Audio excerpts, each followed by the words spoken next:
welcome to Nerd Sports. My name is David Dickerman, and this is Johnny Skelton. What we're going to do today is we're going to talk about sports.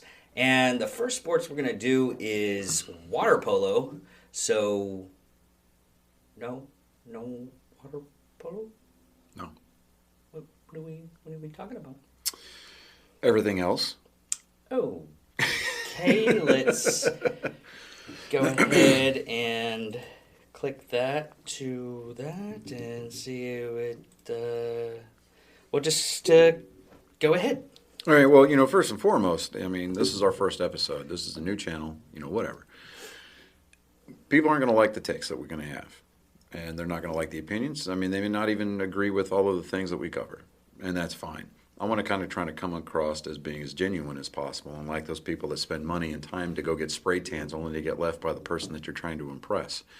So, we're just going to try to keep it as real as we possibly can, and we're going to try to stay with the things that are relevant.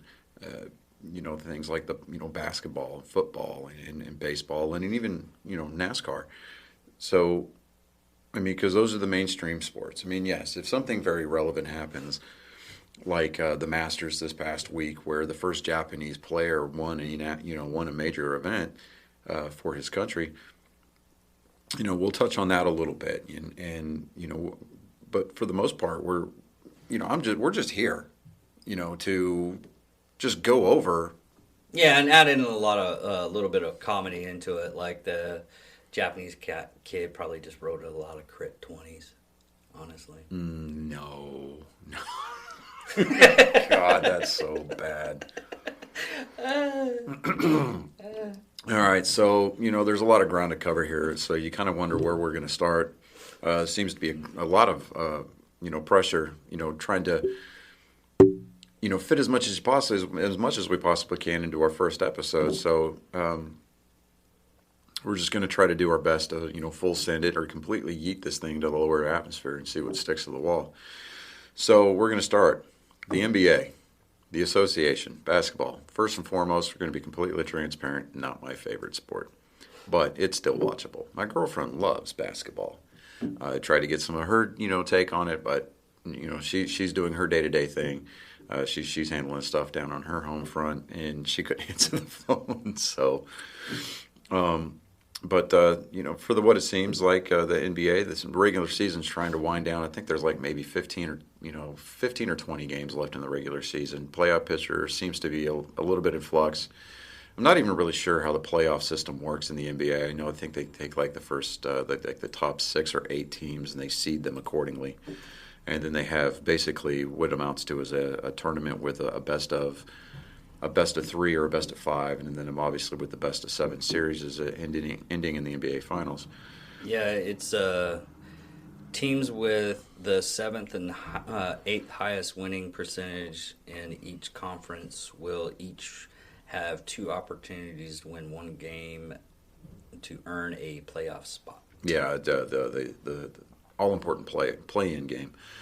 But I know it's going to, at least as far as the NBA take is going to be concerned, it's going to sound generic and it's going to sound like a soft take, but, given the disclaimer that I put out there as the preface, it'll get better. But, yeah, because I have no idea about sports, really. Yeah, the only game that I really watched so far this year was the NCAA men's final between Baylor and Gonzaga. Everybody had Gonzaga to pick. Or picked to win. They were the favorites. Because we didn't have our traditional powerhouses. You didn't have Kentucky. You didn't have North Carolina. You didn't even have Duke in the tournament this year. Which don't quote me. I think it was like 1980 something since that happened. But no, it was 1964. I remember that because we talked about that last time. That's right, we did. But everybody had Gonzaga to pick at 1. That's my blank out moment there. I was like, wait a minute, I know this. Right? I know this. Oh my God. 1964. I know something. Little pubic curly hair pearl, My balls finally dropped. Yeah, a little bit, just a tad. But we're not arguing that I mean, it takes a degree of talent and an incredible amount of unnatural ability to be able to play this game at the level that these young men and women are both playing these games at. You can make your jokes about the WNBA all you want. You know, I mean, there was even those jokes going around that their COVID-19 protocol fan attendance rivaled that of their normal regular season attendance, and so I mean. Not to take anything away from the women for that play on the professional level, I think a lot of that is the packaging of the product by the head office of the NBA. So, but I still like that one meme that says, "Why does the women NBA get to have their full audience and the NBA doesn't?" And it's just empty stands and everything. Yes, I saw that one, and then I've seen the same one. With other like baseball teams like the Rays, oddly enough, the defending American League champions. But you know, I mean, you're going to have some of these teams that like the smaller market stuff that have the low attendance numbers anyway. But we'll get to baseball here in a little bit. Everybody had Gonzaga. See, there we go. Don't die on me. I'm going to try to clear my throat here and take a nice big swig of our Black Rifle coffee. Yep. That's not sponsored. Yeah, we're not being sponsored by Black Rifle, but if anybody from Black Rifle hears this or sees this, you know, hey, give us a call. We'd love it. I mean, we'd be great. Anyway, Gonzaga had a problem. I mean, they going into the final, they had 2 games that were decided by 1 point, I believe, if I'm not mistaken. So I mean, they were riding a really high, you know, emotional roller coaster there, and I think to a degree, from what I saw on of the game, they really kind of went into it with a lax kind of an attitude because again, they were picked to win that game. On paper, they should have won that game, but Baylor, the Baylor's men's team, just kind of came in there like a buzzsaw, and you know, I mean, they really had nothing to lose seemingly, and then obviously everything to gain. I mean, they're coming in as the underdogs, and I for the most part, when I watch sports, you know, I like rooting for the underdogs. I mean, obviously I've got my favorites that I like to watch, but you know, it's just like with my Red Sox. I don't care if they win any other game during the course of the year, as long as they beat the damn Yankees. I don't give a shit. I mean, honestly, don't. I think everybody has that approach from what I've. And this is all what I heard because I really don't know anything about sports, but most of the time it's usually they go through the whole scene and it's like, oh, they lost they didn't win the pennant this year or didn't get in the pregame of the pennant, but at least they beat the Yankees a couple of times. Yeah, you know, I mean, it just seems like that. You know, every professional sports level has those teams. In baseball, it's the Yankees, and now on the National League side of baseball, it's become the LA Dodgers. Ownership groups go out and spend a ton of money trying to build a team that's going to win a championship. The Mets, the New York Mets this year, their owner has he went on record as saying I'm all in, and a lot of New York Mets fans have been with the exception of I think it was like 68 and 86. They've been, they've resided themselves to being the, we're just going to root for these lovable losers kind of a fan base. And they went out and signed Francisco Lindor to like a $320 million contract. I've got a lot of, I've got an opinion on those 320 plus, those large contracts. I've got an opinion on what they're going to do to the game. But we'll get into that at another time. But from my perspective, the game wasn't as close as maybe the scoreboard, reflected. Now, Baylor, from what I remember, they did win by like 10 plus points. I think it was like a 14-point win or something like that. But, I mean, right there towards the end of the game with about 2 or 3 minutes left, you really kind of saw the wind and the desire to try, just leave the Gonzaga bench, and you want to see a game go down to the to the final buzzer. You really do. And whether it's the last pitch, the final down, whatever it is, I mean, you want to see a game go to its fullest completion. Yeah, most of the games like that those are the ones that you really pay attention to. Right. I mean, those are the games that It's more a lot of people a remember. lot of people like the underdog story. Yeah, I mean, it's like Michael Jordan in the finals against the Cleveland Cavaliers one year, or was it the conference finals? I can't remember. That was the conference finals, I believe. Anyways, I'm going to catch hell for that later, but whatever. He was playing a game with the flu. Yeah. And he ended up making, that last, at the buzzer shot to win the game. And, I'm like, those are the moments. They become very iconic. Yeah, and then you have someone like LeBron James, and he pulls a hemi or gets a sprain, and he's just out. Yeah, I mean, not to take anything away from LeBron James. I mean, the guy on paper is very successful. I mean, coming out of high school, no time in college ball at all, gets drafted right out of high school. Goes out, I mean, he's got multiple championships with multiple teams. That's fine. That's great. It's whatever. But, I mean, in the grand scheme of things, are you going to ever be able to, are you ever going to be comparable to, say, like Michael Jordan or Kobe Bryant? Yeah. No, in my opinion, no. Because with the conversation of the GOAT, being the greatest of all time, you have to, the numbers are only going to speak so much. There has to be a mental and a physical toughness there as well. You're going to hear those arguments about how, well, it was a different era. You can't compare the two different eras with different players, and they're the greatest of this particular generation. I can see the logic behind that, but if you're still going to have that subsection of fans, analysts, experts. They're going to be like, well, he's better than he is. The only way that we'd ever be able to find that out is, having them face off against each other. Yeah, in their primes, but we're never going to ever have that. The only time frame they actually do something like that, because they do those simulators, they get all the points and everything like that. Yeah. But there's a lot of variables human variables that they don't really get. Yeah, I mean, the only thing I think that LeBron James at this point's got going more than than Michael Jordan or Kobe Bryant is the fact that he's able to retain hair on his head, albeit his hairline does recede faster than the tide in the middle of the day. But, past that, Kobe Bryant, he even retired from basketball at one point, and so did Michael Jordan, and they both came back. Yeah. And they both exhibited a mental and physical toughness to be able to play the game. Kobe Bryant finally had to hang up the shoes because his knees just couldn't take it anymore. Michael Jordan, age was just catching up with him.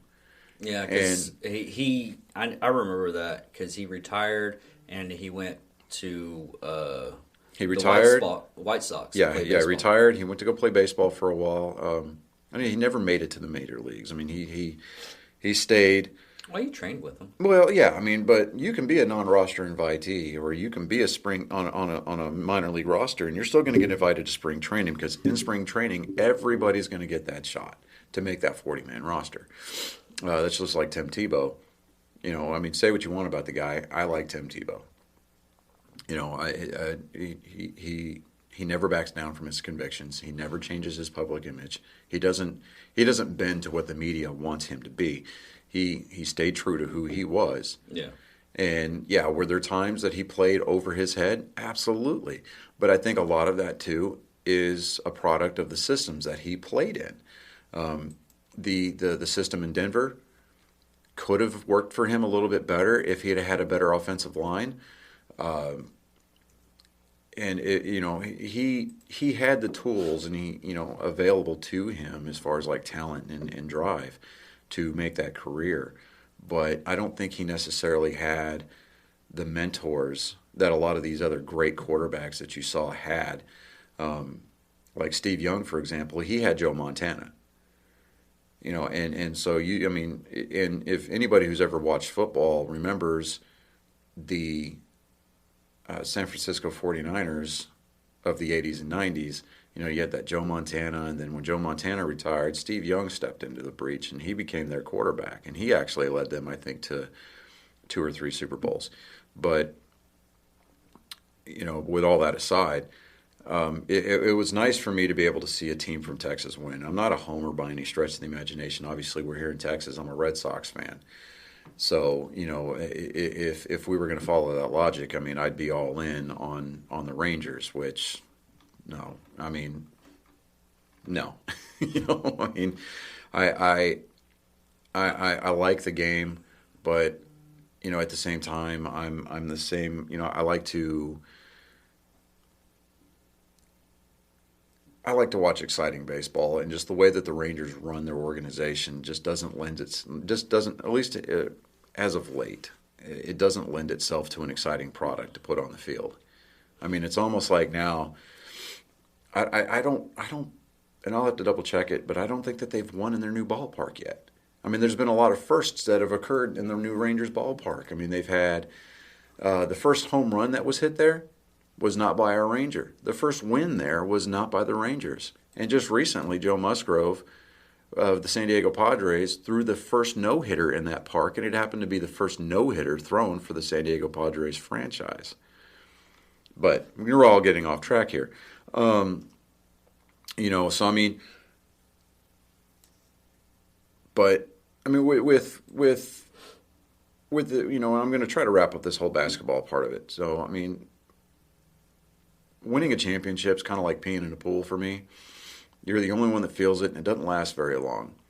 Because next year, whenever the season starts up, the preseason starts up, whatever it is, Baylor's got a big target part, painted on their back now. Just like Tampa Bay, they've got the Rays on the baseball side, they're the defending American League champions. Everybody in the American League is gunning for them because they want a shot at the World Series. The Dodgers, world champions, they are going to have the biggest target painted on their backs, and they're going to have to go out and they're going to have to be the first team, and I think since the Toronto Blue Jays, to go out and try to repeat a World Series title. You don't see it happen very often. So, but that being said, football's next. I like watching football. I mean, maybe there's like 2 or 3 games a year that I watch. The Army-Navy game obviously being one of those. Yeah, the one this year was that was a really good underdog thing. Yeah, I mean, with Navy going in to West Point, I think the last time that the game was played there was in 1940. It was in the 40s, I believe it was, and Navy beat the crap out of Army on their home field. So, Navy, everybody was, pointing to these, historical, statistics, and on paper, they were saying that Navy should have walked away with this game. But I think Army took it personally. One, it's their home turf. You got a different breed of kid in there playing football now. And I believe last year during the regular season, Army had far and away a better record than Navy did. And I think last year was I think it was an off year for the Navy.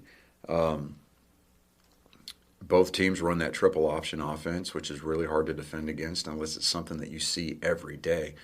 But, I mean, with the Army-Navy games... Yeah, it was 1943. Yeah, I mean, with the Army-Navy games, you're going to hear 2 different arguments. You're going to hear that it's the tradition and that it's one of the favorite games to watch all year long because, I mean, this is the most storied rivalries in all of sports. Yeah, and then it's also on a lot of people's bucket lists, especially for military people. It is, at least go see it once. Like my dad, he's a 20-year Navy guy. He retired from the Navy. I joined the Army, and it's on our bucket list to go see an Army-Navy game in person. And my dad has stated under no uncertain terms that when we do go to a live Army-Navy game, we're sitting on opposite sides of the stadium. We don't watch the game together. We don't talk about the game. We just acknowledge that the game happened, and we move on about our day. Yeah. Like this year when Navy lost 15-0 to the cadets of West Point. That afternoon, we're sitting in the living room looking at my dad. I'm like, I mean, it was a good game. He goes, "Yep," and that was the extent of our conversation. That was it. It wasn't that brutal, was it? It was 15-0. It was 15-0. Navy did not score. Go ahead, fact check me. How dare you? I'm facts. That's basketball. You're looking for the 2020 Army-Navy game. Yeah, that's what I'm doing right now. Damn. Yeah, they did lose that bad. Freaking. Okay. But the scoreboard was not nearly as close. I mean, the game was closer than the scoreboard indicated. There was a lot of back and forths. I mean, Navy, they really can. They controlled the passing game. Army controlled the ground game. Special teams, I think, is where it made it. Where the difference was made. But the big news out of football for the past week, longtime wide receiver for the New England Patriots, Julian Edelman, announced his retirement yesterday. He said that he was going to go until the wheels fell off, and in his announcement retirement video, he said, "Well, the wheels fell off." What happened to him? He sustained an injury last year. Don't get me to find. I mean, you could probably check it. I think it was either a shoulder or a knee or something like that. Who is it? Julian Edelman, Edelman. But I mean, the guy's career. I mean, it was the complete underdog coming in. He was a 7th-round pick for the New England Patriots. He had a 12-year career with them that included 3 Super Bowl wins, and he even had a Super Bowl MVP award. 620 career receptions, 6,822 receiving yards, and 36 touchdown receptions. Do I think that it's completely over for him? No. I think that he's going to probably try to reevaluate things. The closer that next season's training camps start to open up. And do I think if he decides to come back, is he going to play for New England? If New England gives him the right amount of money. Do I see a reunion between Brady, Gronkowski, and Edelman down in Tampa Bay? I think that's pretty likely. That's if it were to happen at all. But if he doesn't decide to suit up and get on the field, I mean, I definitely see him putting on a suit and tie and grabbing a microphone and announcing games. That seems to be the path that a lot of these players take. Yeah. Oh wow, that's okay. Because his he canceled his contract for failed physical, and now he's eligible for a injury protection benefits worth about $2 million. God. Yeah. So, but football, football is one of those sports that rivals baseball as holding the title of America's pastime. Well, a lot of people are actually saying that baseball is on the ropes of not being a sport anymore because the attendance even before the COVID stuff. But everybody goes up and says, "Oh, this is going down. This is going down. They're going to go bankrupt pretty soon and everything like that," and it doesn't happen. Well, I think a lot of the current affairs of the nation play a part in the perception people have of different sports. So, for example, everybody gives LeBron James a bunch of shit for voicing his political opinion. We're not saying that you can't voice your opinion. We have the First Amendment for that particular reason. Yeah. I mean, you are protected by free speech. What I and a lot of people have a problem with is when people who are in a position of fame, professional athletes, actors, actresses, they use that platform as a means of shoving their ideology down the throats of their fan base. And it causes us to kind of take a step back, for me at least, and I look at it like, look, I don't pay you to give me your political opinions from the standpoint of you're right and I'm wrong. You can voice your opinion. That's fine. Do it. I encourage it. That's why I served. That's why men and women that I served with did the same thing. Yeah.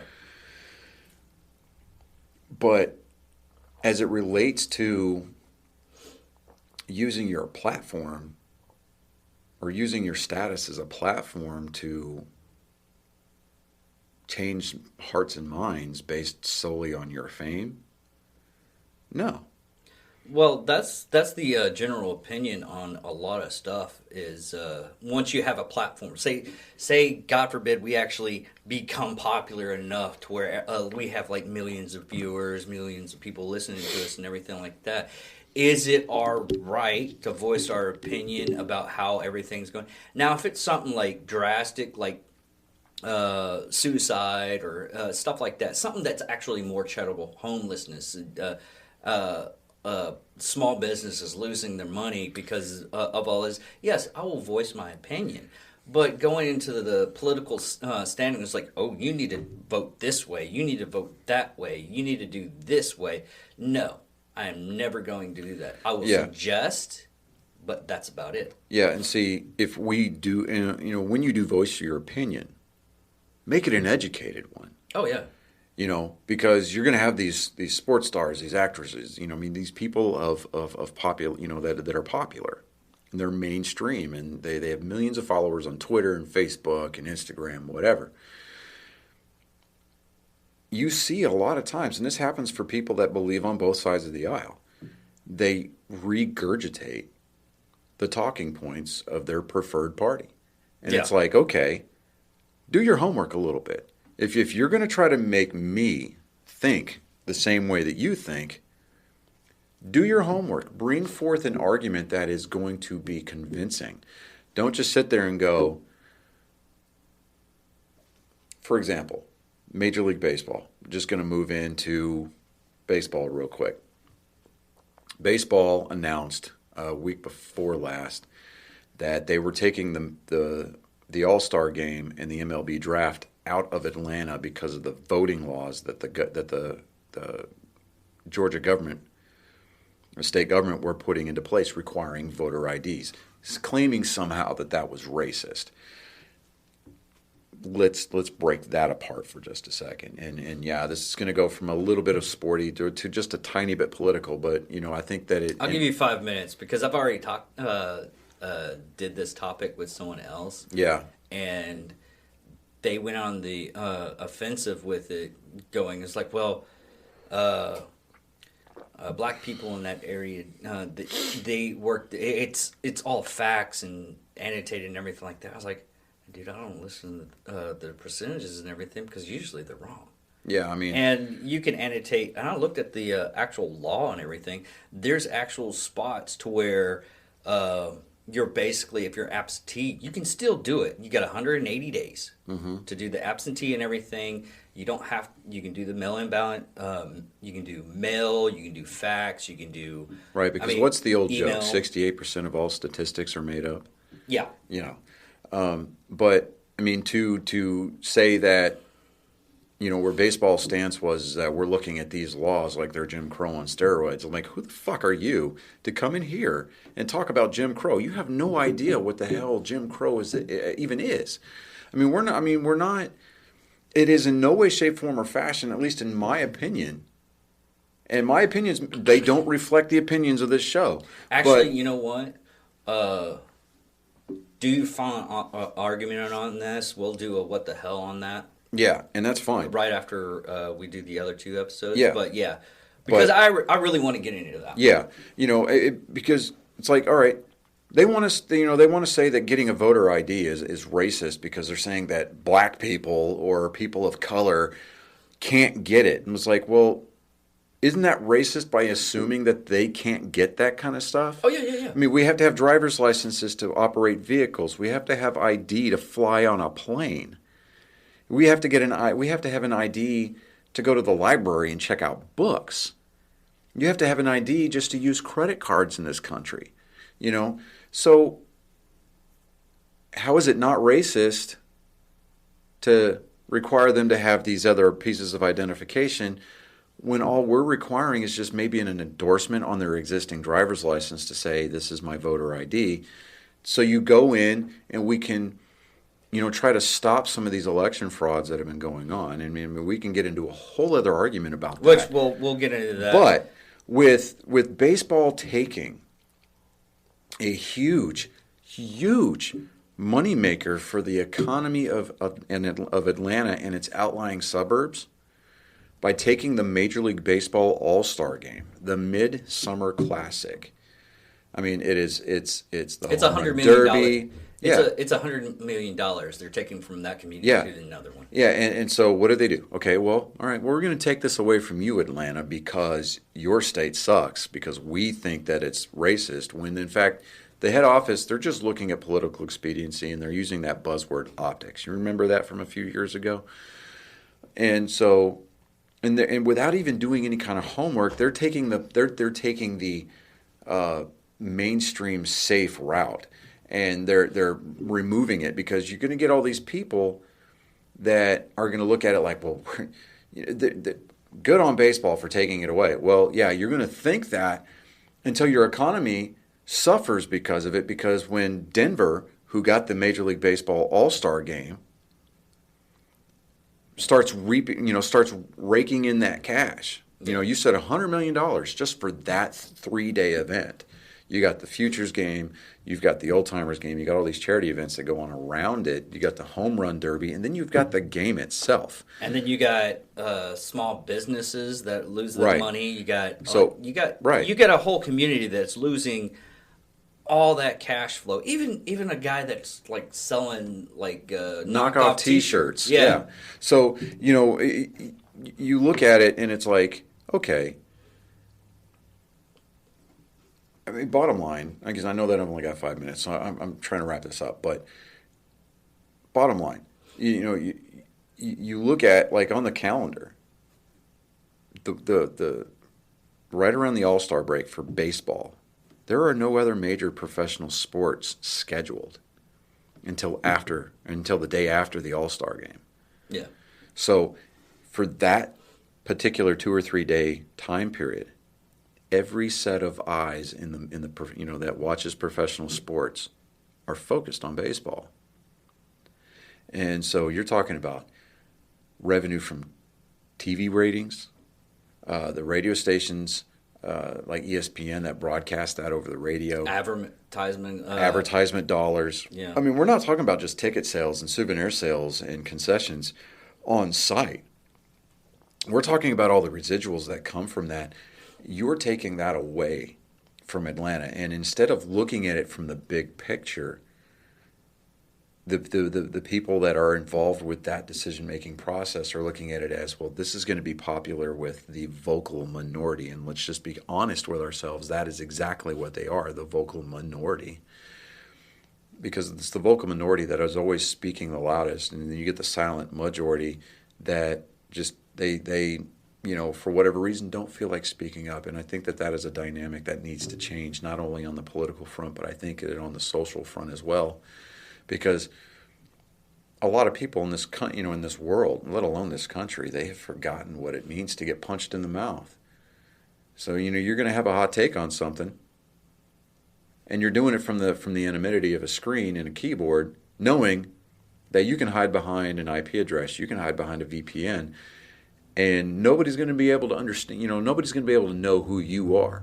Now you're going to have those crafty individuals that are going to dox you, and they're going to put your information out there, but for the most part, people don't get up in front of behind a podium in front of a microphone, and they don't give their hot takes out there, because a lot of times they know that they're going to come across as sounding uneducated and over opinionated, and they're using their stature as a platform to force feed you their point of view.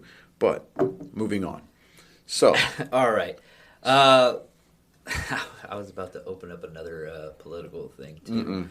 But anyways, we're going with still baseball. What was was there any other major stuff that happened in baseball? Yeah, we had the no-hitter from the San Diego Padres last week. I watched I was listening to that game on the At-Bat app, and what I do, through that, I like to listen to that team's broadcast, because you start to feel that energy build up a little bit. From the local guys, because they're the ones that are calling that team's games year in and year out. I mean, they see pitch after pitch, inning after inning, and you start to hear that excitement start to well up inside their voice. and it's just kind of cool because it kind of gives you an insight. It's like a little microcosm of what that fan base is feeling. And because I was born in San Diego, fun fact, I don't claim it, but I was born there. It's no fault of my own. My dad was in the Navy, but so my mom and dad, they used to go to Padres games all the time. Because literally the stadium was downtown from the shipyards. So, I just thought that, hey, that was kind of cool. I grew up idolizing people like Tony Gwynn. You stick a bat in that guy's hand, and 99.9% of the time, you're going to get something positive coming out of that at bat. And it was just nice to be able to see something like that finally happen. Quite literally, the San Diego Padres were the last Major League Baseball team to not have a no-hitter. And so Joe Musgrove, who grew up in El Cajon, outside of San Diego, grew up a lifelong San Diego Padres fan. And he finally, he got drafted, played in the majors for a couple of other teams. And then finally he got traded to San Diego. He got to wear his team's uniform, and he goes out and he puts in that performance. Granted, he had that defense behind him, backing him up. And from what I understand, it was he was basically one pitch away from throwing a perfect game because he hit Joey Gallo with a pitch. Depending on how that at-bat would have turned out, we could be very well talking about maybe like the 28th or 29th perfect game in Major League history as opposed to just another no-hitter. But when I say just another no-hitter, it's not to take away from the historical significance of the game, because like I said, this was the first one in franchise history. And the Padres have been around since like the 60s or 70s, something like that. It was like the late 60s or early 60s. But is it Pittsburgh? Padres? No, the San Diego Padres. But just the fact that they got their first once. Now everybody in the major leagues has a no-hitter accredited to their franchise. I think the only thing that's out there now is World Series appearances. 1969. Yeah, see, and so now we're talking about who still doesn't have a World Series appearance. And if I'm not mistaken, and I'm pretty confident when I say this, the Seattle Mariners stand alone atop that mountain as being the only team who is socially distanced from being in the World Series. They got close a couple of times, but at the end, close only counts in horseshoes, hand grenades, and atomic bombs. But my Red Sox, they started the season 0-3, and everybody was just on here we go, this is going to be a lost season kind of a deal. And for whatever reason, the bats came alive. The team started to try to, the team was figuring it out. There's been a lot of teams. Well, it's only it's San Diego Padres, Colorado Rockies. No, who have not been in the World Series. Not talking about winning one. I'm talking about appearing in a World Series. The Rockies, no. Seattle Mariners are the only NB. Okay, yeah. Yeah, see, the Padres played against the Yankees in the World Series back in the 90s. And the Rockies, their only World Series appearance was in 2007 when they were swept by the Boston Red Sox. Anyways. And yet again, I'll try not to. Hey, I'm the guy with the hot take. You're the dude with the keyboard. You're fact checking me along the way, and that's fine. Yeah. So you're keeping me honest, and I appreciate that. And I'm in the pretty one. Yeah, that's debatable too. Okay. But I'm the one with the hot girlfriend, so just kind of putting that out there. I can dress up my hand.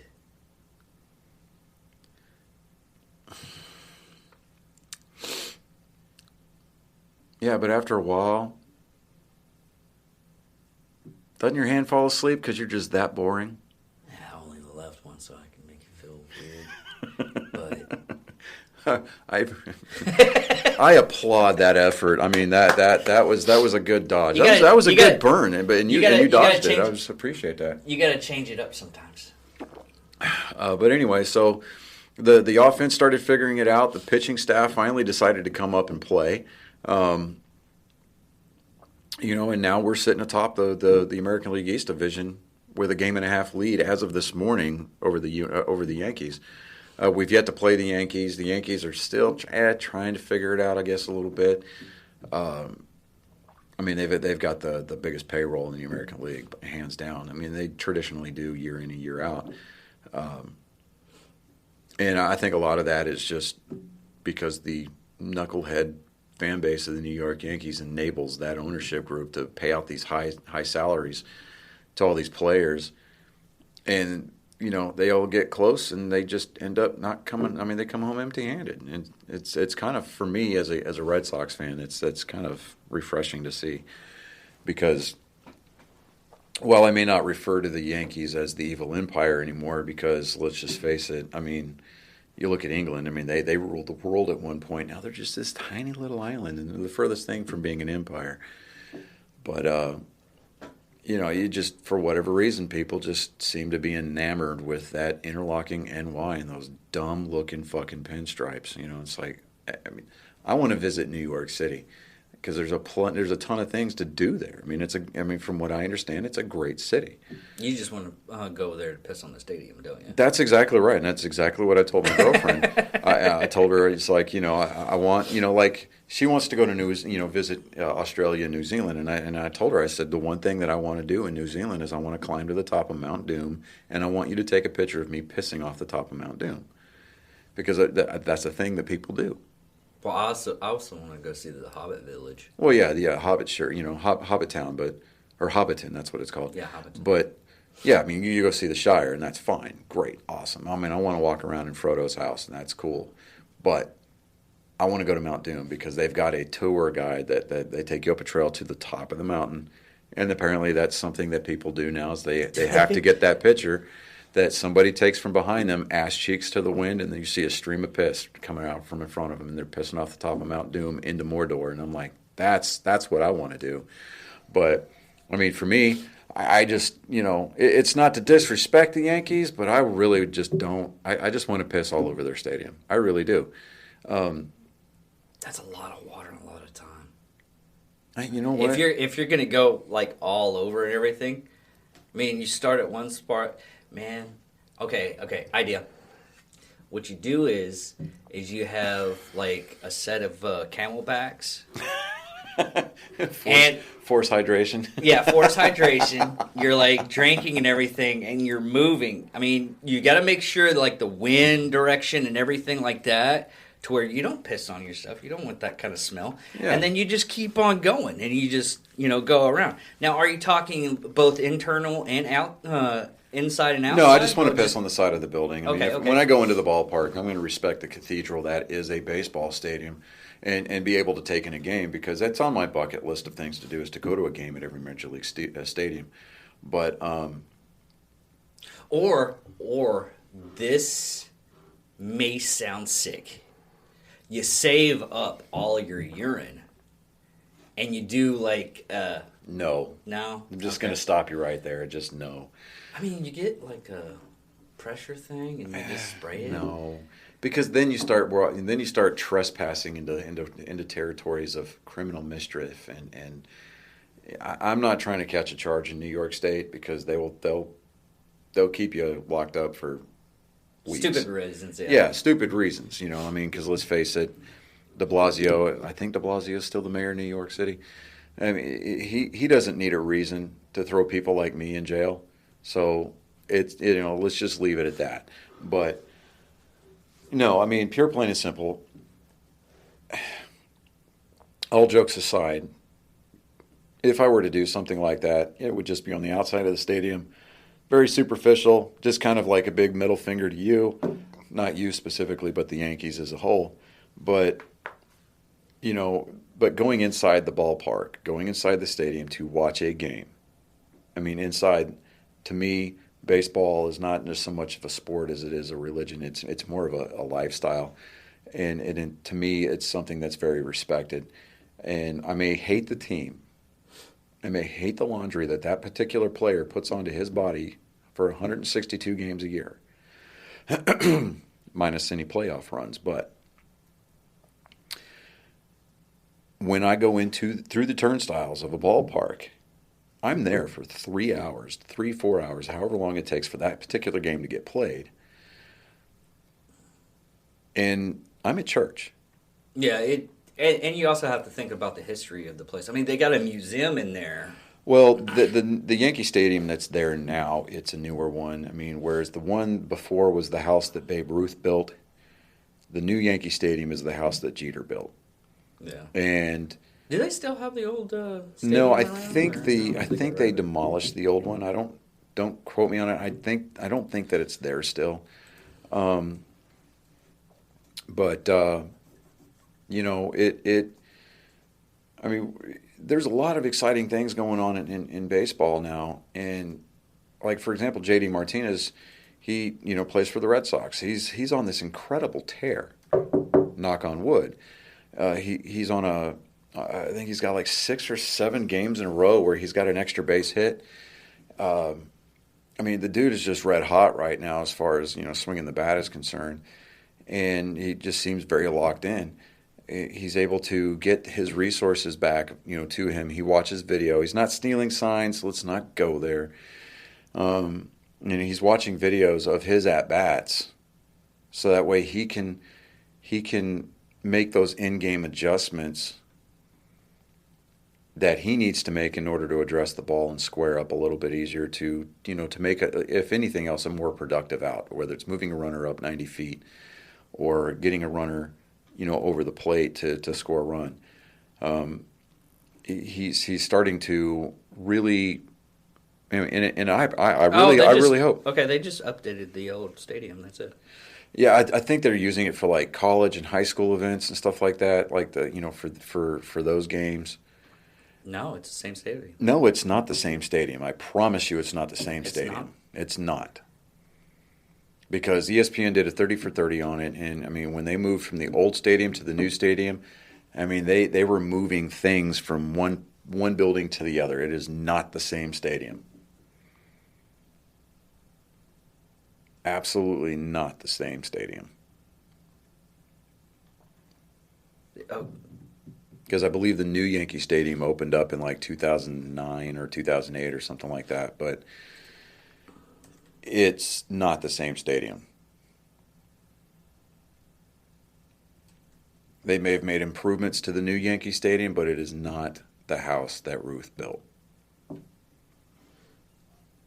The stadium where you had Murderers Row, Lou Gehrig, Joe DiMaggio, Babe Ruth. I mean, those guys, a lot of the Yankee greats, the stadium that they played in does not exist anymore. Because the Steinbrenners built a new stadium right next door. I guess they still have it then, because they renovated it. It began in 2009. Yeah, I mean, they may have renovated it and they're using it for other things, but it is not Yankee Stadium, because the stadium that the New York Yankees plays in, literally, I think is right next door. Anyways. Weird. Okay. So, but regardless as to the authenticity of the stadium itself as it relates to its roots, I think like home plate is the same. I think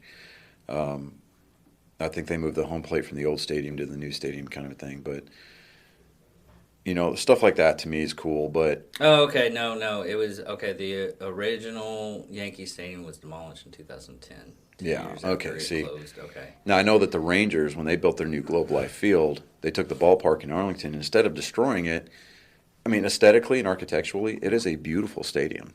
I loved going to games there because, I mean, it was open air, yes, middle of the summer, and it sucks going to see a game because you're sweating your nuts off in the stands. But, that was part of the experience of going to see a game in Texas. And I mean, there was nothing wrong with the park. I mean, I think it was just a little bit over 20 years old. Because I remember that the first year that it was open, we had the All-Star game here. I think that was, I think it was 93 or 94. I can't remember which. But I remember being disappointed about when the All-Star game came to Texas because being a King Griffey Jr. fan. I was never a Mariners fan, but I was always a Griffey Jr. fan. But Griffey Jr. He was hurt and he opted out of the All Star game, and so I was like, yeah, I'm not even going to go down there. Yeah, you're going to bump into all these major league players kind of wandering around and stuff like that. You can get autographs galore. I just didn't care because I'm like the one guy that I wanted to go see wasn't going to be there. But anyway, but to me, baseball, the head office can't seem to get out of its own way. 1995. Yeah, so I mean, they can't seem to get out of their own way, and it really kind of pisses me off because when you got these guys, they're out there on the field and they're busting their ass to try to win games, and they're out there trying to help their team win, and it's producing this wonderful product that we're able to go and see, and a lot of times spend way too much money on tickets to be able to see, but still we're able to take this game in. I've said it in the past that baseball is perfect, and what makes it watchable is the fact that imperfect men play it. But I think that the front office, specifically the commissioner of baseball, he's not. I mean, and I hate using the term woke because to me that just sounds ignorant. But he's too in tune with the woke crowd and all these social justice warriors and all these keyboard, mafiosos. And it's like, look, do what is best for the game, because your job as commissioner is to do exactly that. Do what is best for the game. And whether it is a popular decision with the masses or not. Atlanta, from what I understand, the way that the city selection for the All-Star game works is that the cities that are potential candidates for hosting this event, they really have to come to Major League Baseball with a proposal that shows we have the infrastructure to support this, and this is the money that's going to be made, the revenues that are going to be made from this. We've got these security measures in place. We've got these protocols in place, this, that. I mean, they have to have a comprehensive plan laid out when they present it to Major League Baseball. Well, it's basically like the same thing with the Super Bowl. Well, the Super Bowl and like the Olympics and yeah. the World Cup. So, I mean, these cities and these communities, they have to come out of pocket to have the planning committees come together to spend the time and resources to put these proposals together. And they're basically they're hedging their bets. I mean, they're betting, they're spending the money to try to make the money. So, I think by comparison, I think they maybe spend like maybe half to maybe $750,000 trying to put together this proposal showing A, B, and C, A through Z, why we should get that game and why we should be able to host that event or events. Because like in this case, the Major League Draft also got moved. Yeah. But these communities are coming out of pocket to spend the money to show you, the Commissioner of Baseball and the planning and the competition committee, why we should get this game. You get awarded the game, and so you spend the money you inject the money into your infrastructure to make sure that traffic's not going to be too much of an issue around the time of the event. You're going to make sure that your ballpark is up to par, and that all of your ducks are in a row, your I's are dotted, your T's are crossed.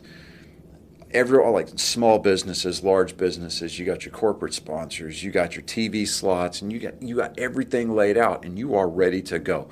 Your team is wearing the fucking All-Star Game patch on their jerseys. Everybody has got tickets, flights. I mean, everything's booked, and everybody's ready to go. You got fans that are going to be coming in from all across the world to watch this game. And because somebody had a misinformed, regurgitated talking point, and they're going to throw it out there, all of a sudden it enrages this demographic, and instead of looking at it and saying, we're going to review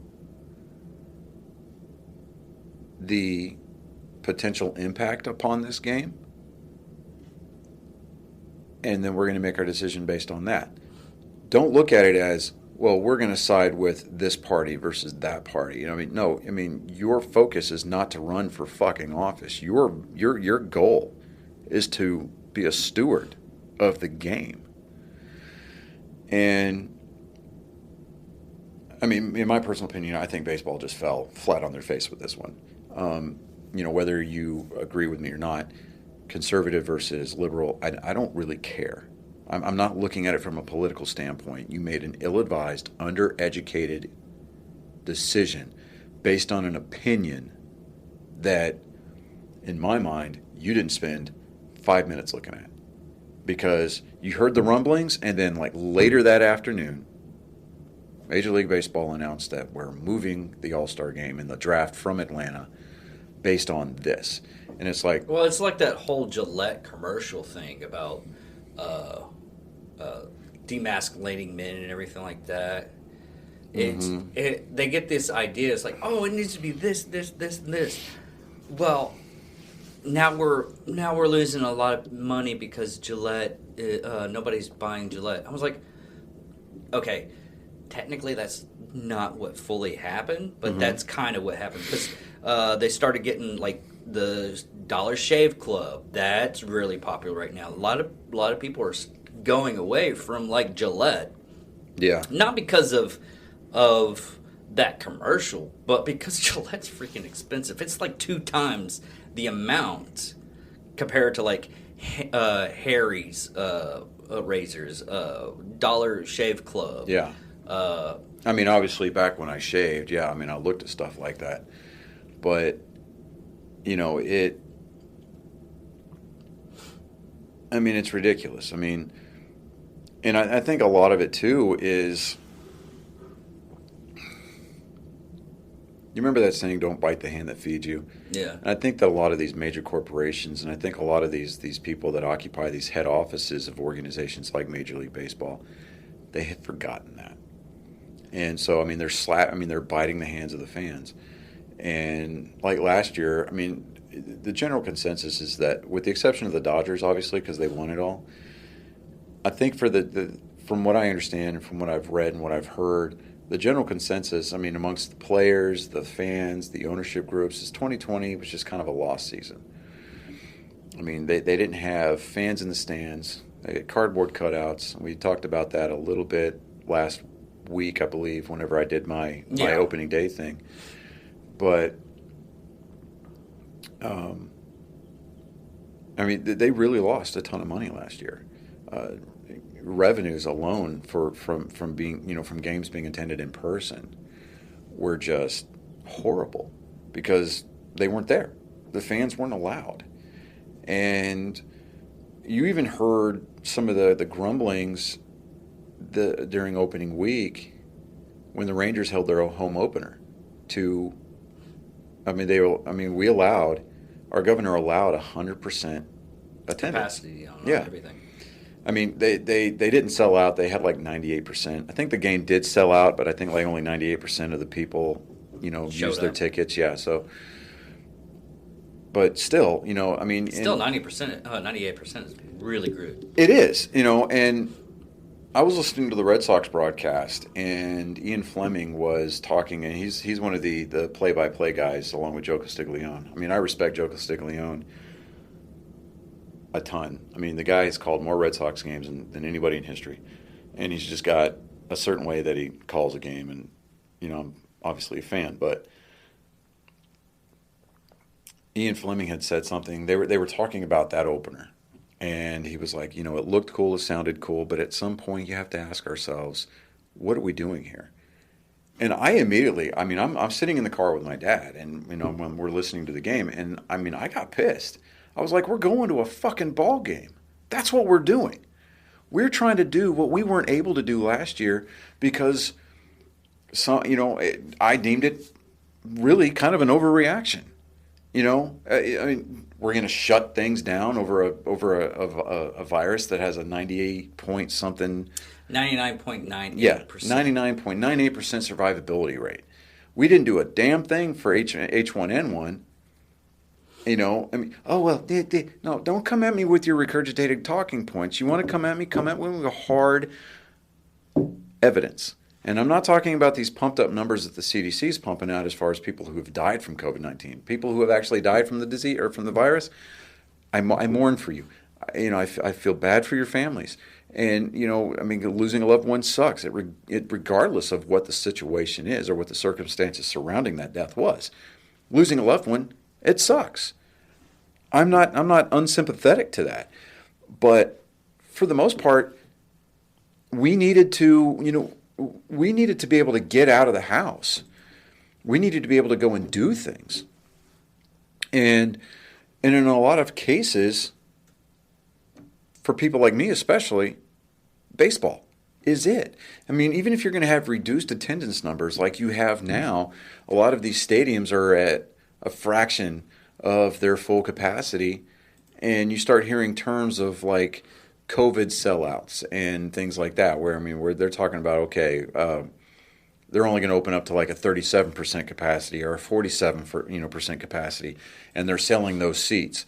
And while the seats are sold, not everybody shows up for the game, kind of a deal, and that's fine. Life happens; people can't make it to the game or whatever. It doesn't matter. But I think that we lose a lot of continuity as it relates to right versus wrong. And is it the right decision to move a game? Okay, well, is it going to impact public safety? Are riots going to break out? Is somebody going to plant a bomb in the stadium or whatever? Those are legitimate concerns. Now, like for example, yesterday, Boston was they were supposed to open up in Minneapolis yesterday, but because that guy, don't get me wrong, I forget his name right now.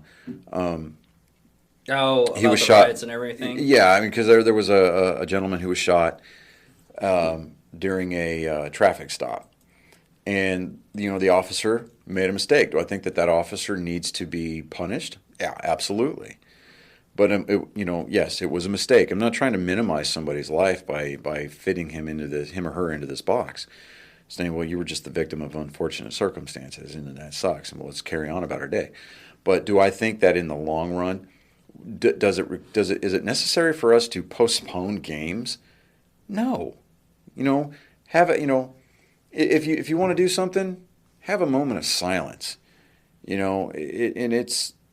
But don't postpone the game, because there was no immediate danger. There was no, yes, there was unrest,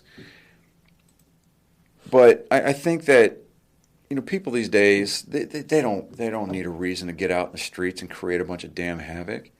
People are fucking bored. Yeah, Dwight. It was Dante. Dante. Right. Yeah. Let me see here. But there's already been about 40 arrests because the governor of Minneapolis is not taking any guff about it, and he's arresting a lot of the rioters and having cops arrest a lot of the rioters. But what other stuff in sports?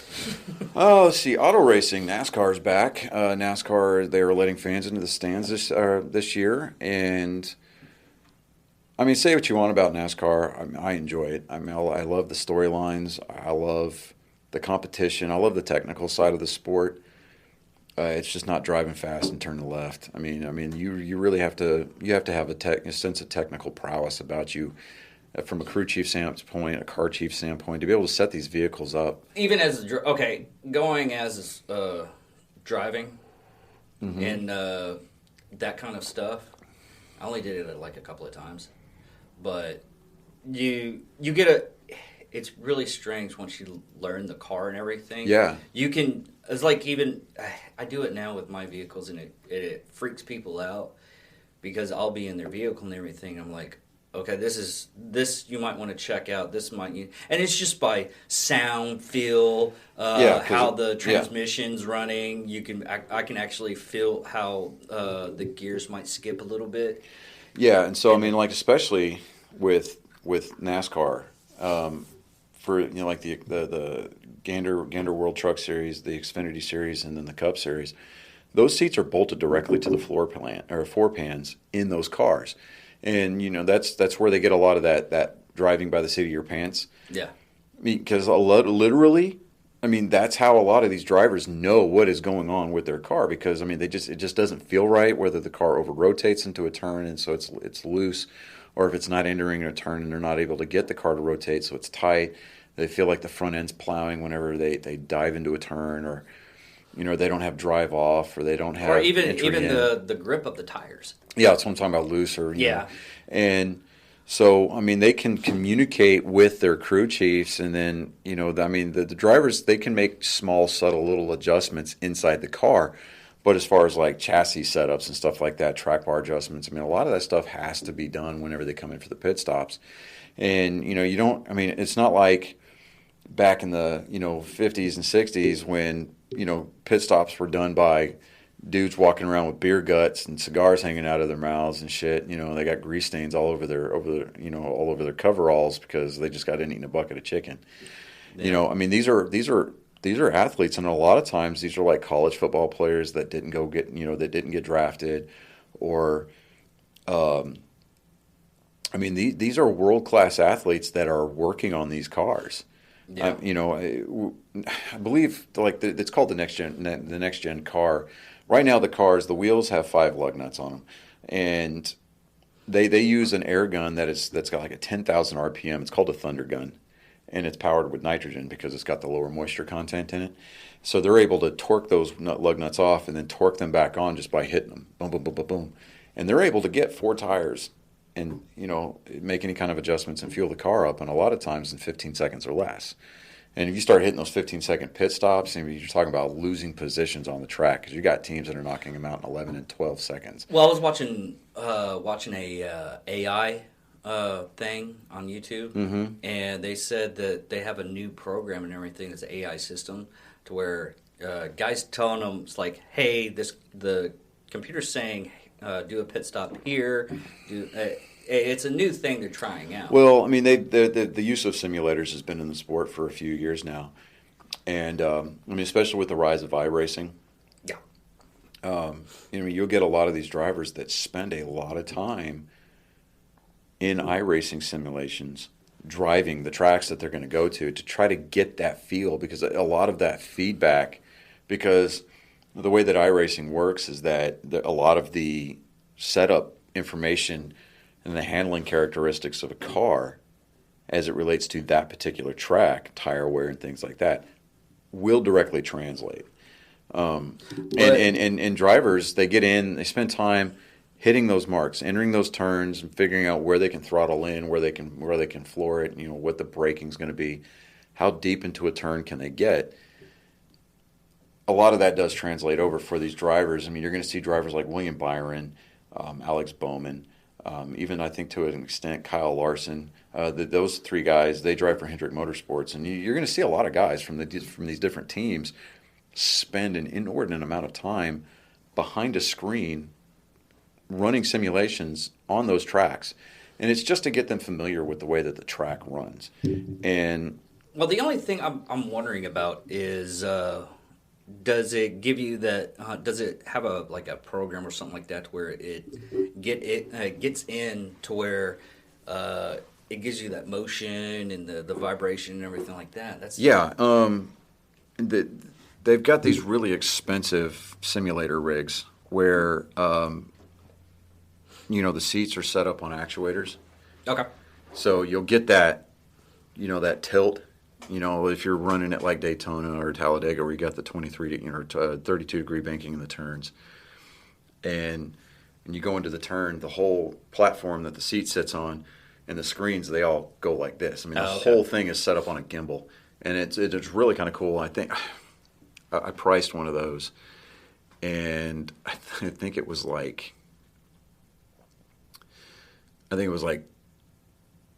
10 or 15 grand to get one of those built and then have it sent out to your house, and that's with setup. Mm-hmm. Or that didn't count setup, I think, but just like shipping, getting it built. I mean, the whole thing. I mean, pedals, gear shifters. I mean, you can do the 2 screens or the 3 screens.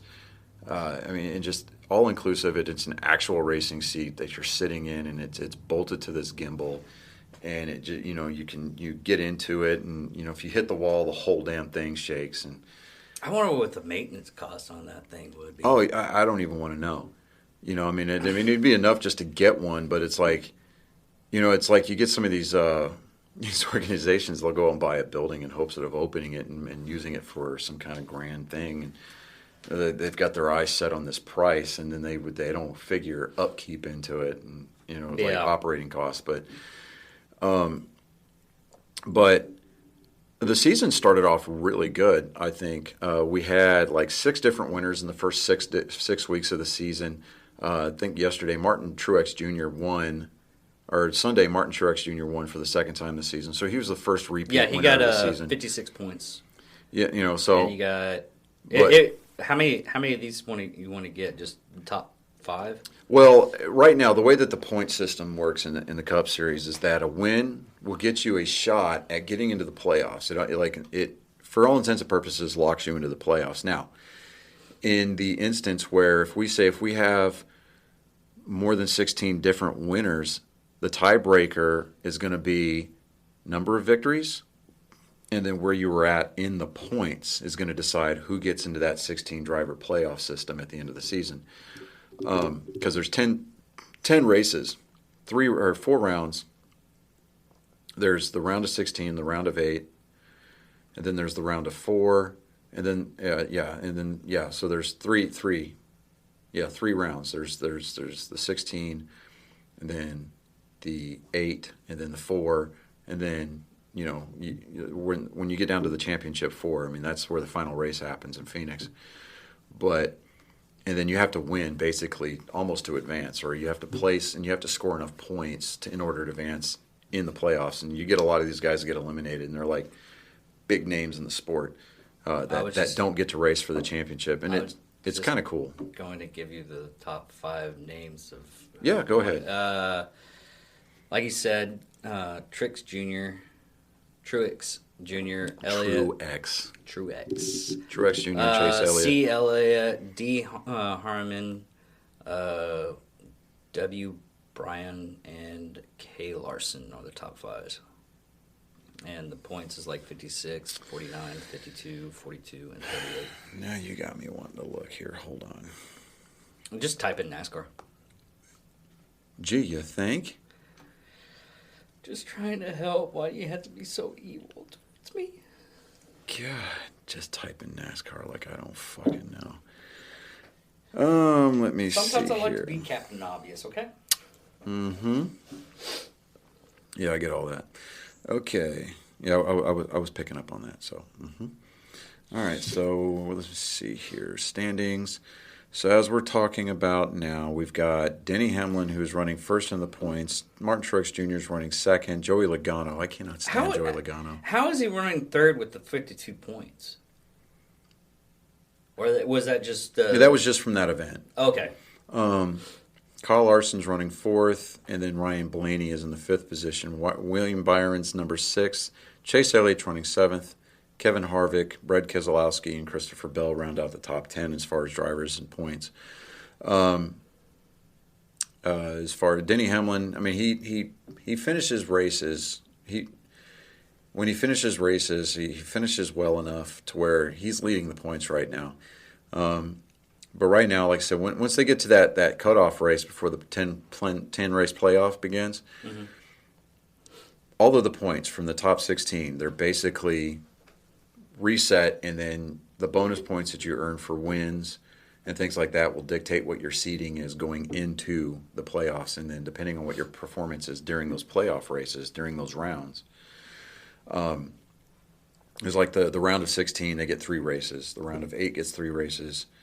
And then the championship 4 will get, let me see, it's 16, 12, 8, and then the championship 4. So, I mean, the championship race, the championship round, the round of 4, that's a single race. Okay? And those 4 drivers that qualify in the top 4, the final 4, are eligible to win the championship. Everybody else is just racing to try to finish as best they can in the points as as it worked out. How many race things are there? It's a Jeez. 32 race season. No, I mean not the season. I mean, how many different ones? Because they got Toyota owners for 400. No, that's the actual things. Yeah, there's 3 manufacturers in the NASCAR. truck series. There's Toyota, Ford, and then there's Chevy.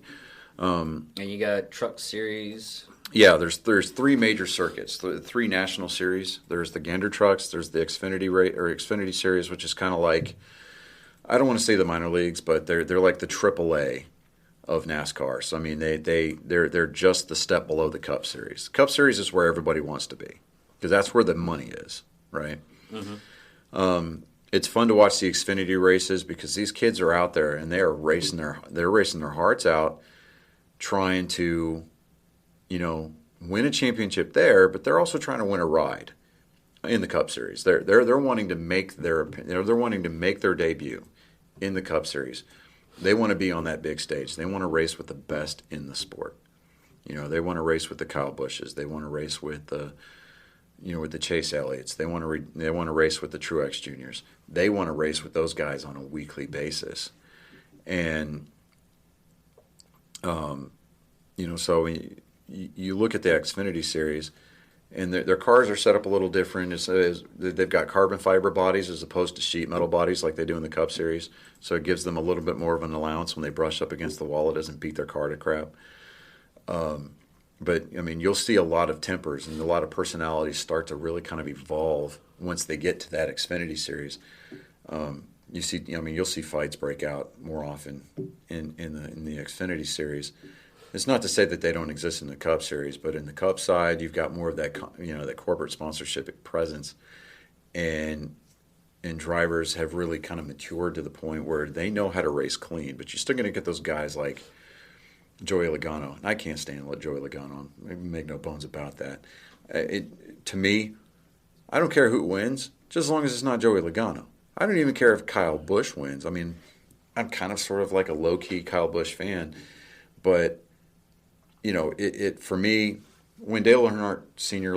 died, I became a Junior fan. I was kind of a Junior fan before then, but I mean, I really just took all of my allegiances and put it in the Dale Earnhardt Jr. camp. When Junior retired, I liked Jeff Gordon back in the day, not as much as Dale Earnhardt Sr., but still nonetheless. So, I mean, I really kind of became more of a Jimmy Johnson fan. He's one of only 3 guys in the history of the series to ever win 7 championships. Richard Petty, Dale Earnhardt Sr., and Jimmy Johnson all have 7 championships apiece. And that's a really hard number to get to. Jimmy Johnson, he rattled off like 5 championships in a row during at one point during his career. And,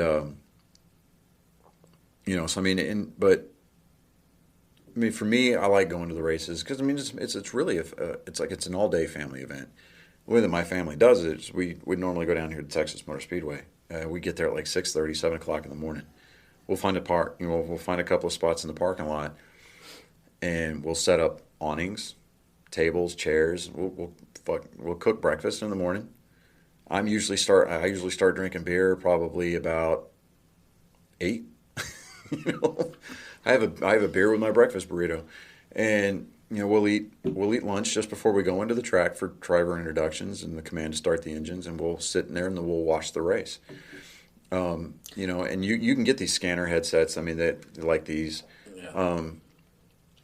They're a little bit more heavy duty, obviously, but you can get a radio. It's a scanner, and you can tune in to any team that you want. Listen to their radio communications during the race, and it's the driver talking to the spotter, or vice versa. The spotter talking to the driver relating the information as to what's going on in the car to the crew chief. Crew chief is dictating the pace of the race at that point. He's like, well, we're going to pit this time. Here's what we're going to do. And they're communicating back and forth. So you really get that behind the curtain view of what's going on within the race while you're watching the race. And the wrecks, they're cool to watch and everything like that. And it's just the sights and the smells. Like smells is, for me at least, and a lot of people, is a big thing when we're talking about sports, because I think my girlfriend, she was talking about For her, it was just like the squeaks of the sneakers and the smell of a freshly, varnished, gymnasium floor is just kind of where it was at for her. I mean, because she grew up playing basketball. For me, it's, smell of fresh cut grass, and just that ambiance that a ballpark brings. You get the sound of a ball getting killed by a bat. Just the smell of leather, from the gloves, and just the crunch that a pair of spikes makes as you're walking across the like gravel or concrete. It's just the overall ambiance of it, and racing brings that its own version of that too.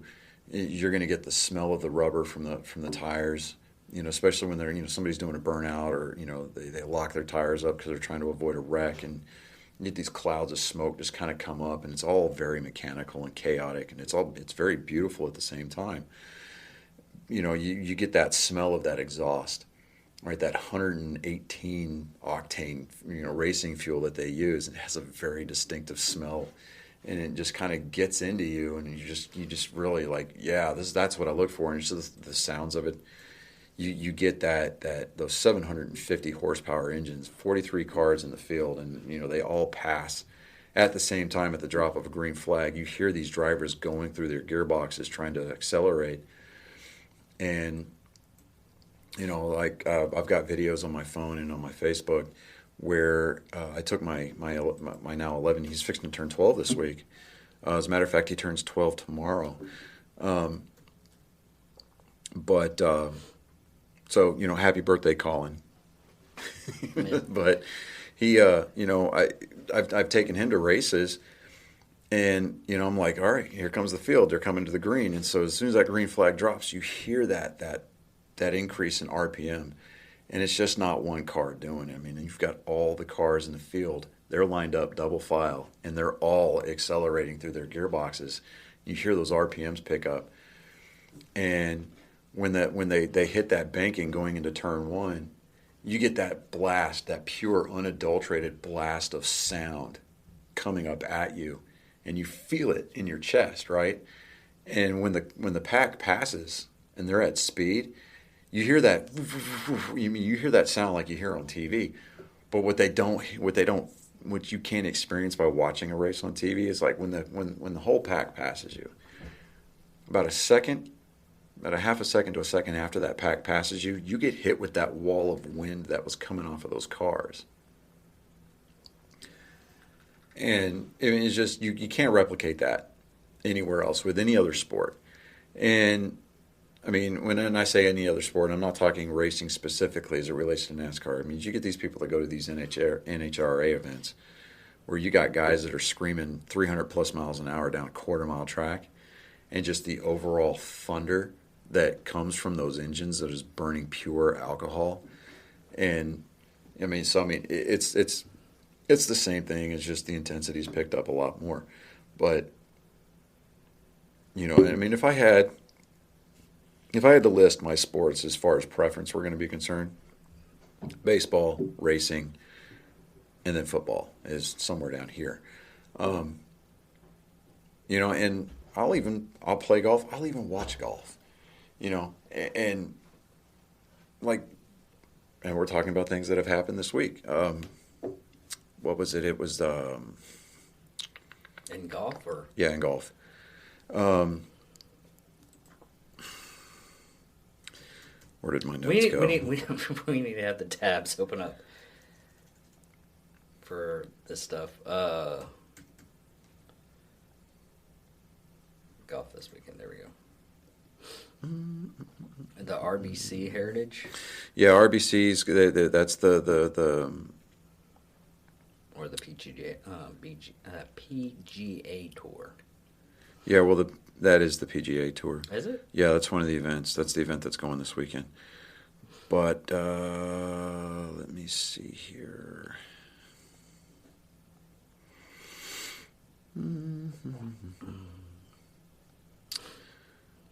A Japanese man won a Japanese golfer won a major for the very, very, very first time this past weekend at the Masters.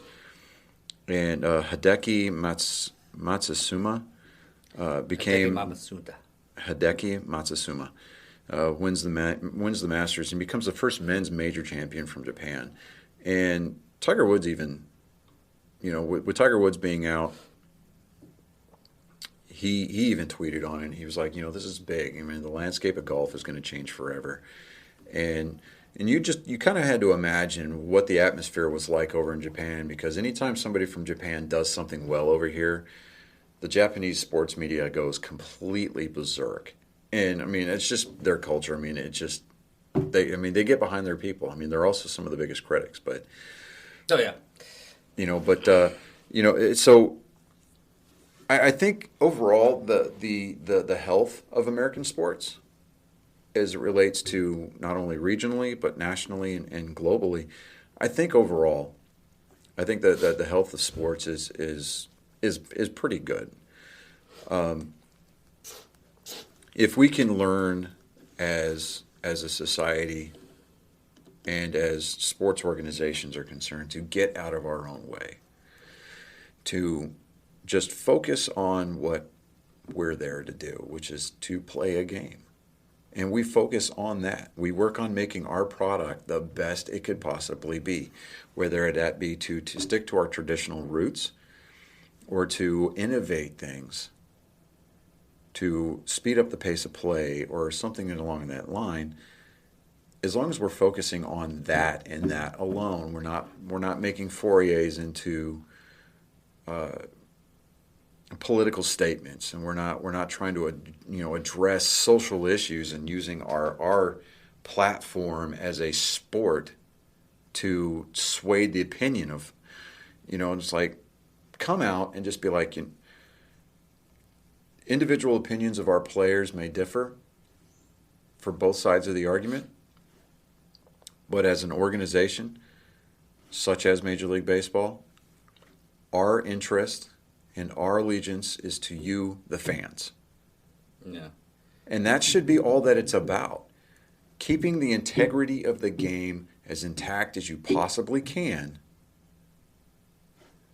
without tarnishing it. Because when this whole steroid era hit for baseball, baseball, I mean, even in the 90s and the early 2000s. 80s and 90s, 2000s. But when the steroid era hit, I mean, everybody knew that the guys were juicing. I mean, you look at Mark McGwire to an extent. Mark McGwire, I mean, he spent a lot of time in the gym, and he took the supplements that were allowed at the time. But you're going to get people like Rafael Palmeiro and Jose Canseco, just to name the big ones, Roger Clemens, Alex Rodriguez. I mean, they blatantly took Barry Bonds. Good God, don't get me started on Barry Bonds. Do I think his home run record is legitimate? Personally, no. Why? The dude took steroids to hit those bombs. Do you still need the talent to hit that ball? Yeah, absolutely you do. But do I think that you're going to crank them out with the frequency that he was at doing it and at the distances he was doing it at? Hell no. Because you look at that guy when he came into the scene, when he made his debut with the Pirates. Dude was skinny. Ugly as hell. He's still ugly as hell, but the dude is just massive. He's big. And now when he stopped playing, he retired, and he's either a consultant for, I think, the Marlins now. I could be wrong there, but he's not on a field playing. The dude is tiny because he didn't have the need to either ingest or inject these particular chemicals into his body to enhance his performance. Do I think that the bigger names, the cheaters of the steroid era, do I believe that they should be eligible for the Hall of Fame?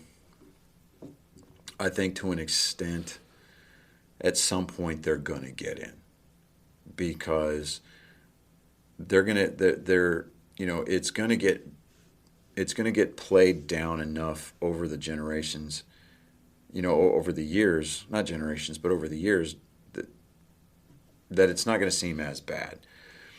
I mean, we've got guys who have, I mean, they willingly, and you can see, here's my big heartburn with it. they've got guys who have taken steroids, taken these performance-enhancing drugs, these PEDs. They've gotten caught. They've served out their suspensions. They've come back and played, and they've actually made more money coming back off their suspensions because of the name of that they're carrying. And they're still being considered eligible for the Hall of Fame. They've tarnished the game. They cheated at the fucking game. But then you're going to get people like Pete Rose, the all-time hit leader, who is banned from baseball because he bet on the game. I mean, on his own team. Well, yeah, he bet on his team. He didn't bet against his team. He bet on his team. And betting is betting. I get all that. But to say that he's ineligible because he bet versus taking steroids. I mean, the dude there are guys putting needles in their arms and in their hips.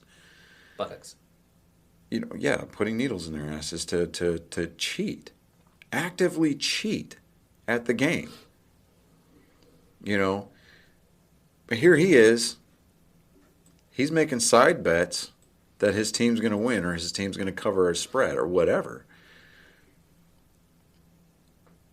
And they're going to ban him for life for it? Yeah. One of the things that I always say that I'm going to do, you get these hypothetical, outlandish fantasy type scenarios where if I was commissioner for a day, I'm not talking about one of these like, what's the word I'm looking for? Not official kind of a deal. It's more of a, hey, you win this contest, you get to be Make-A-Wish type thing? Yeah, not Make-A-Wish, but it's like, you get these guys that they, notional kind of commissioners for a day. It's like you get to come in and you get to experience what it's like to be a commissioner, but you don't get to sign anything. You don't Basically get to, like Anakin Skywalker being on the council, but not a master. I see, there's our nerd reference. Very good. I know, there we go. There you go. All right, so, one of the things that I would do, the first, very, very, very, very first thing that I would do if I got to be commissioner of baseball for a day is I'd reinstate Pete Rose. I would reinstate Pete Rose and be like, all right, look, these guys, they get to be eligible for the Hall of Fame, and they've actively cheated, and in some cases, multiple times. You bet on your team. Your on-field performance as a player, you got over 4,100 hits. That record still stands. I mean, I honestly, I don't think that that's ever going to get broken. I really don't. So, I mean, he earned the name Charlie Hustle for a reason. This dude played hard-nosed, old-time baseball. And he did it in an era where steroids weren't a thing. He wasn't out there beating his wife. He wasn't out there taking drugs. He made bets. Michael Jordan, Charles Barkley, they go to Atlantic City all the fucking time. They did it as players. Nobody said a damn word to them. Was it because of the color of their skin? Hell, I don't know. I don't really care. It's the same thing. So, and I know that we're running long here, but... Well, I was just going to say one thing. The Hidachi Matsuzuma, he was one of 4 people to do first round over par by the Masters champion since 1970. It was the first one was Jack Nicholson. First one was Jack Nicholson. Second one in 1972, and 1982 Craig Standler, and 2008 Trevor Idman, Hidachi Matsuzuma, 2021. Yeah. So, but I mean the fact that he was Japan's first men's major champion for anything in golf. And to me, that's cool. So I mean, this past week we had a couple of firsts, and they were really cool. Yeah. And I think overall for the health of their particular sport and for their region, their country of origin in this particular case, that's huge. I mean, he's going to receive this notoriety of the good variety from his home country, and he's getting a lot of attention that he might not otherwise have seen. Because of it. And so, I mean, even if he'd have come in there on the last day, if he'd come in there on Sunday and played his ass off and maybe finished second by like a stroke or two, I think that, yeah, he'd still get that notoriety. But I think over the long run, as it relates to the annals of history, nobody really remembers who finished second. You know, I mean, and depending on who it is that hears this or watches this podcast, you know, might get some like eye rolls and like, oh, here we fucking go again. But like, really, the only time you really remember who finished second or who lost that game is in instances like when the Patriots came back after being down 28-3 and ended up winning the Super Bowl against the Atlanta Falcons.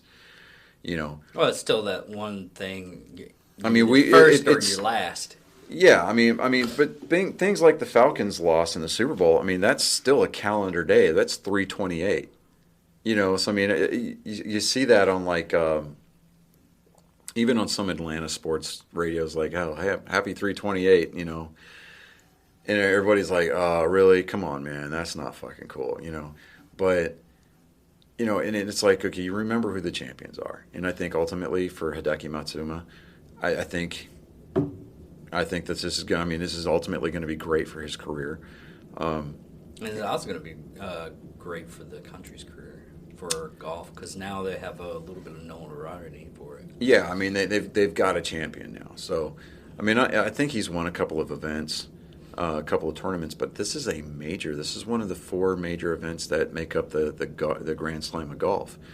And do I think anybody's going to catch Jack Nicklaus or Tiger Woods' major record? No. But I think overall, I think this is good for the game because I mean it really. You start to see more and more of these players from around the world start to come in and they start to shine. I mean, you're going to get your guys, your Americans like Bubba Watson and stuff like that, and Tiger Woods. You know, they're going to be the greats. I mean, don't get me wrong, but then they inject that personality into the game. But I think that this brings that international flavor that I think a lot of things like golf has been missing, because for the most part. Like Greg Norman, he was Australian, but then you're going to get those Europeans that that have been playing golf, and it's been America versus Europe for the longest time. We've got the President's Cup, we got the Ryder Cup, but I mean we're starting to see like South American players, we're starting to see like Canadians, we're starting to see the Japanese really start to represent themselves more predominantly on the international theater or on the international stage as it relates to golf, and I think that for the health of that sport, it's ultimately going to be very, very good. Is it going to make it as popular as it was whenever Tiger was in his heyday? Absolutely not. If and when Tiger Woods makes his comeback and he returns to golf and he plays for the first time in a tournament since having that accident, is that going to be one of the highest rated broadcasts for golf in the last few years? Yeah, absolutely. I mean, it's going to do as much for golf as it did when Tiger won the Masters a couple of years ago,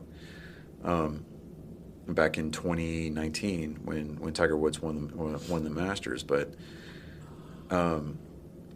yeah, it would be one of those things to where it would actually improve the audience a lot. It's like, oh, is he going to have a big comeback? Is he not going to have a big comeback? Right. Yeah, so just to kind of wrap everything up here. So, I mean, we're going to work on this format, and I know that it's going to get better. Our opinions are going to become more educated, and we're going to have, we're going to be able to include more and more sports, and I'm gonna get more of your nerd references. You're gonna start learning about sports, and you may even pick a sport that you fucking like, and you might start watching it. Rugby and soccer. You know how hard it is to talk about people that watch rugby and soccer? Because rugby players and soccer players, they're mean motherfuckers. Oh yeah. I mean, I played rugby some of the most opinionated people on the planet are fans of soccer or football. Whether it's the Champions League or the UEFA or the Don't get me Conexa. started on the women's freaking soccer. Right. That was the most ridiculous court case, and I'm not even gonna. Yeah, I mean that's a subject for another episode. Yeah. But Thanks for tuning in to the very first episode of this. It's like I said, it's a work in progress, and it's something that we're going to polish up a little bit. And at some point, we may even open it up to where we're going to start taking calls and do these live. Yeah. So and I think ultimately that's going to be really, that's going to be fun.